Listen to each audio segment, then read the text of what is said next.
Hello everyone, welcome to logical education. I am Raksha Raghuvanshi और इस lecture में हम बात करेंगे कृष्ण जन्मभूमि केस के बारे में।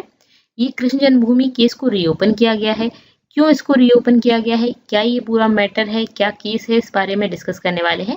साथ ही साथ हम डिस्कस करेंगे 1968 कॉम्प्रोमाइज के बारे में, जो इसी से रिलेटेड है।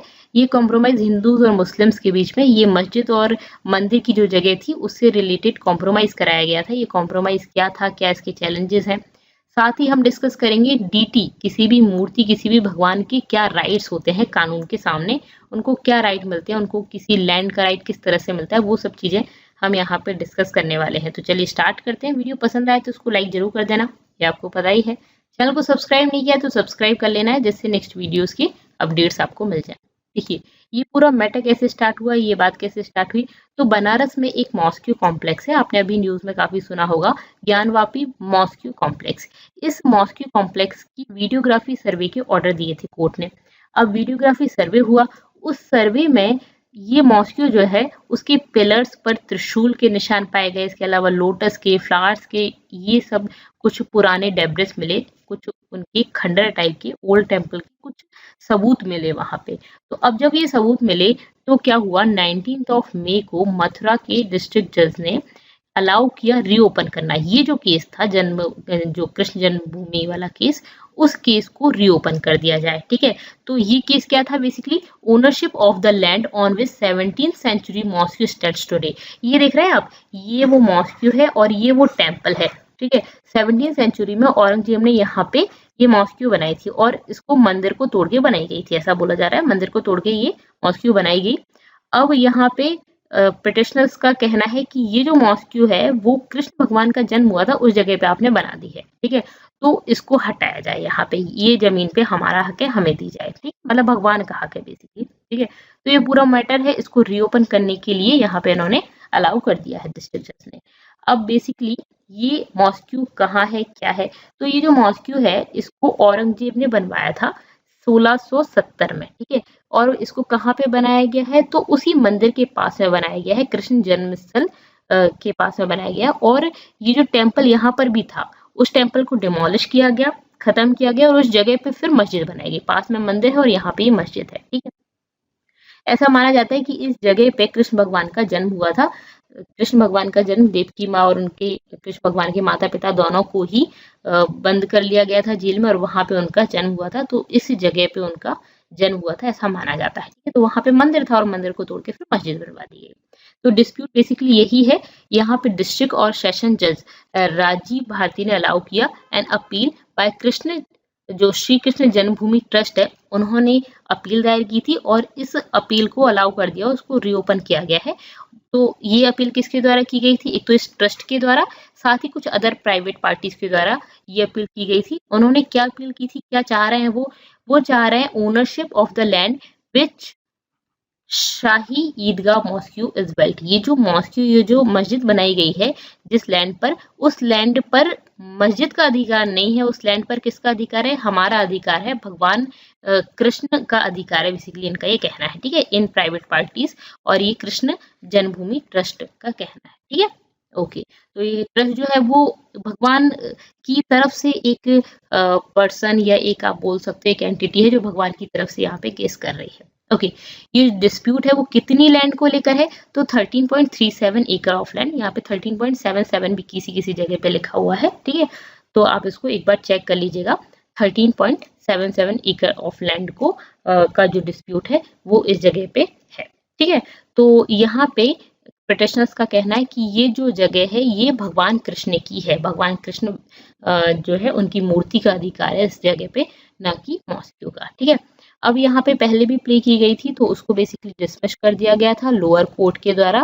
बाद में जो रिवीजन पिटिशन दायर की गई और डिस्ट्रिक्ट कोर्ट में फिर इसको रीओपन किया गया। ठीक है, तो ये बेसिकली पूरा मैटर है। तो यहाँ पे 1968 में कॉम्प्रोमाइज एग्रीमेंट भी कराया गया था मस्जिद और मंदिर के बीच में। अब ये कॉम्प्रोमाइज किस किस के बीच में कराया गया था, मंदिर मस्जिद तो कर नहीं सकते, तो यहाँ पे ट्रस्ट है श्री कृष्ण जन्म स्थान सेवा संस्थान, टेम्पल मैनेजमेंट अथॉरिटी है, जो कि रजिस्टर्ड है सोसाइटी अंडर लॉ, ठीक है। तो रजिस्टर्ड सोसाइटी है अंडर अ लॉ। तो इसके बीच में और एक ट्रस्ट है मस्जिद ईदगाह। इस ईदगाह मतलब बेसिकली ये जो मस्जिद है ना उसको चलाने वाला ट्रस्ट और ये जो मंदिर है उसको चलाने वाला ट्रस्ट, इन दोनों के बीच में कॉम्प्रोमाइज कराया गया था। तो ये जो ट्रस्ट है इस पर बेसिकली यहाँ पे टेम्पल अथॉरिटी जो है वो बोल रहे हैं कि ये जगह हमारी है, जगह पे हमारा अधिकार है। जो भी वो जो विवादित लैंड है उसको लेकर यहाँ पे डिस्प्यूट चल रहा है, तो उसी पर कॉम्प्रोमाइज कराया गया था, ठीक है। तो यहाँ पे क्या बेसिकली लिटिगेशंस है इस डिस्प्यूट में, तो यहाँ पे बहुत सारी पिटिशंस दायर की गई थी, बहुत सारे पिटिशंस जैसे कि दर्जन ऑफ केसेस यहाँ पे फाइल किए गए थे लोकल कोर्ट्स में मथुरा में। तो 1 दर्जन केसेस फाइल है। उन सभी केसेस में क्या बोला गया है, कॉमन जो थ्रेड है वो ये है कि सब लोग क्या चाहते हैं कि जो शाही ईदगाह मॉस्क्यू है, जो 13.77 एकड़ कॉम्प्लेक्स में ये जो मॉस्क्यू है उसको वहां से हटाया जाए, ठीक है। और वो जो जगह है वो किसकी है, कटरा केशव देव टेम्पल, मतलब जो टेम्पल पास में है उसी टेम्पल की पूरी लैंड है, ठीक है। तो बेसिकली ये जो मस्जिद है उसको हटाया जाए। बाकी प्रेयर्स क्या चाह रहे हैं कि जैसे आपने वहाँ पे बनारस में जिस तरह से वीडियो सर्वे कराया उसी तरह से आप यहाँ पे भी वीडियो सर्वे कराओ, तो जिस तरह से बनारस में आपने कराया है, ठीक है। तो ज्ञानवापी मॉस्क्यू का जिस तरह सर्वे कराया वैसे ही सर्वे कराएं और फिर उसके बाद देखें कि जो मंदिर की जमीन है तो फिर वो मंदिर वालों को दे दे, बेसिकली मतलब राइट डिसीजन उस तरह से लिया जाए, ठीक है, जैसे वहां पे किया गया है। तो ये बेसिकली पूरा मैटर है।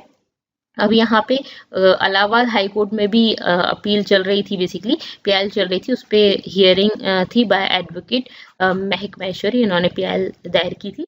और इन्होंने क्या डिमांड की थी, जो शाही ईदगाह मॉस्क्यू है उसको एक्वायर किया जाए बाय गवर्नमेंट, ठीक है। और इनिशियली जो पीआईएल है उसको डिसमिस कर दिया गया था क्योंकि एडवोकेट नहीं आए थे, तो उस वजह से इसको डिसमिस कर दिया गया थे, वो मिसिंग थे।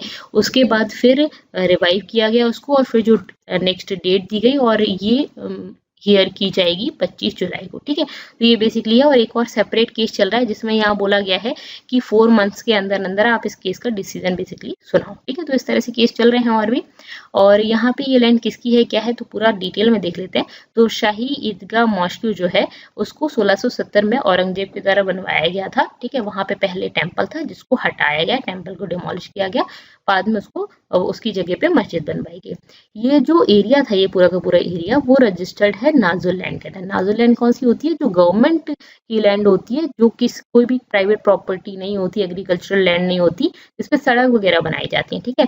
तो non agricultural state own land थी, पहले मराठास के द्वारा और बाद में ब्रिटिशर्स के पास पहुंच गई। फिर ब्रिटिशर्स ने इसकी नीलामी की, ठीक है। तो ये जो ऑक्शन था ईस्ट इंडिया कंपनी के द्वारा, उसके द्वारा ये जो जमीन थी उसका ऑक्शन किया गया और 1815 में राजा पटनीमाल ऑफ बनारस इन्होंने उसको खरीद लिया, 13.77 एकड़ लैंड को खरीद लिया। और फिर बाद में क्या हुआ, इनके जो डिसेंडेंट्स थे, इनके जो बच्चे वगैरह थे, बाद में इन्होंने इसको बेच दिया। इसको किसको बेच दिया, जुगल किशोर बिरला जी को बेच दिया। और फिर बाद में ये जो लैंड है वो रजिस्टर की गई in the name of Pandit Madan Mohan Malviya, ये एक्टिविस्ट थे। और इसके अलावा गोस्वामी गणेश दत्त एंड वीकेन लाल जी, तो इनके नाम पर ये रजिस्टर्ड की गई। और यहाँ पे एक ट्रस्ट बनाया गया, श्री कृष्ण जन्मभूमि ट्रस्ट, श्री कृष्ण जन्मभूमि ट्रस्ट बनाया गया। इस ट्रस्ट के पास ओनरशिप राइट है इस पूरे टेम्पल की, कटरा केशवदेव टेम्पल, इस टेम्पल की राइट्स इस ट्रस्ट के पास है, ठीक है। अब यहाँ पे ये पूरा का पूरा मैटर उस टाइम पे हो गया, ठीक है। तो इस ट्रस्ट के पास आ गई।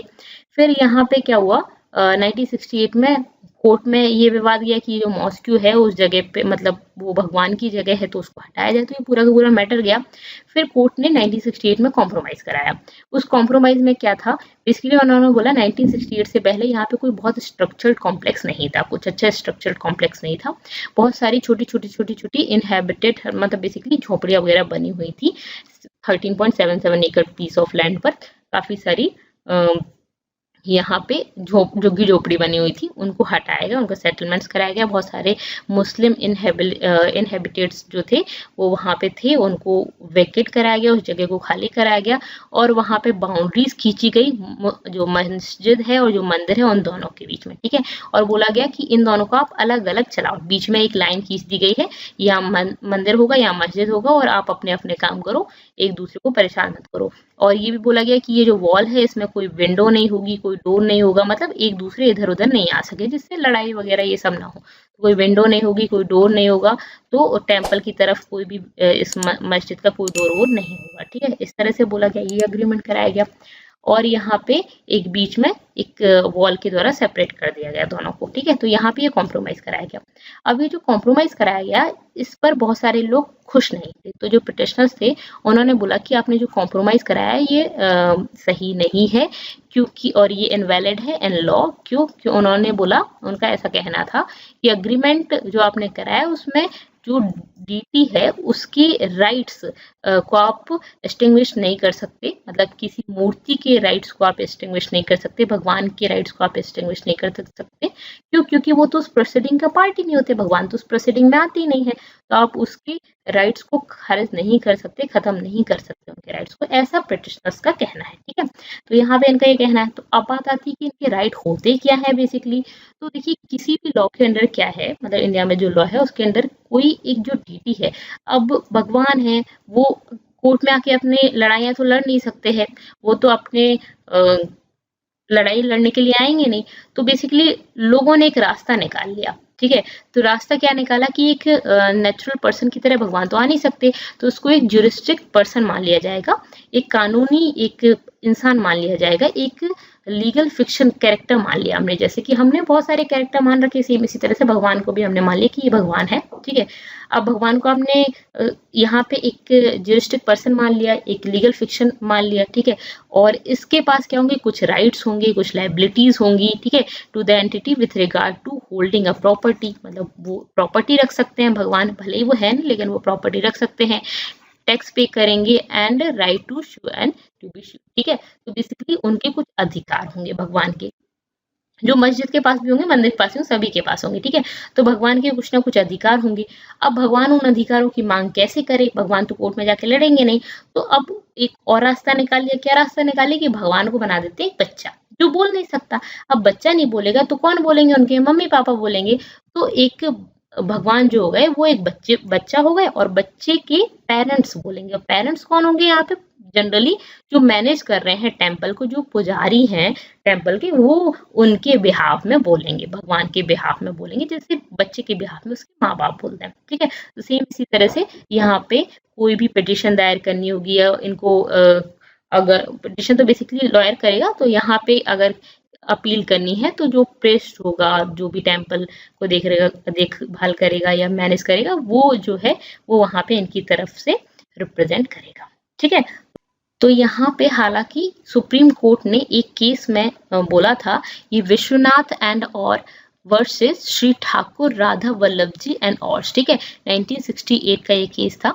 इस केस में सुप्रीम कोर्ट ने बोला था कि कोई भी पिटिशन, कोई भी सूट दायर किया जा सकता है, मुकदमा दायर किया जा सकता है by the idol represented by a worshipper. ठीक है, एक मूर्ति के द्वारा एक मुकदमा दायर किया जा सकता है और जो कि वर्शिपर के द्वारा रिप्रेजेंट किया जाएगा इन अ केस वेयर द शिवेट, जो भी शिवेट मतलब बेसिकली जो उसकी ओनर है, जो मैनेजर है इस ट्रस्ट के, was found to be alienating the idols property. तो यहाँ पे जो वर्शिपर है वो इसको रिप्रेजेंट कर सकते हैं और जो आइडल जो भी है, जो मूर्ति है, जो आइडल है, उसके द्वारा ये केस फाइल किया जा सकता है। तो यहाँ पे ये होते हैं किसी भी डीटी के अधिकार।